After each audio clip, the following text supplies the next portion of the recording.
আইন, বিজ্ঞান, যুক্তি, শাস্ত্র কি না এই প্রশ্নটি আমরা আজ আলোচনা করে থাকব।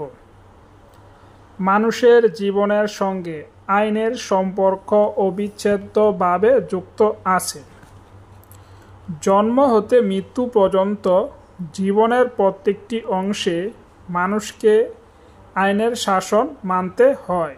সুতরাং মানব জীবনে আইনের প্রভাব অপরিহার্য। আইনে বিজ্ঞান এই আইন সম্পর্ককে ব্যাপক অর্থে বিচার ও বিশ্লেষণ করে মানব জীবনের সঠিক ব্যবহার বিধি সম্পর্কে সন্ধান প্রদান করে। আর অন্যদিকে আমরা বলতে পারি যে যুক্তিশাস্ত্র অথবা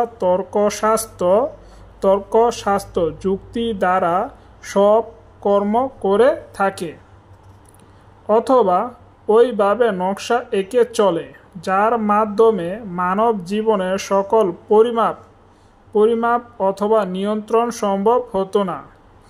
জন্ম, মৃত্যু, বৈধ এবং অবৈধতার বিষয়ে উহার আইনের বিষয়। তর্কশাস্ত্র অথবা যুক্তিশাস্ত্রের কোনো প্রসঙ্গ নয়। মানুষের কতটুকু জীবনযাপন, আচার-আচরণ অথবা কাজসমূহকে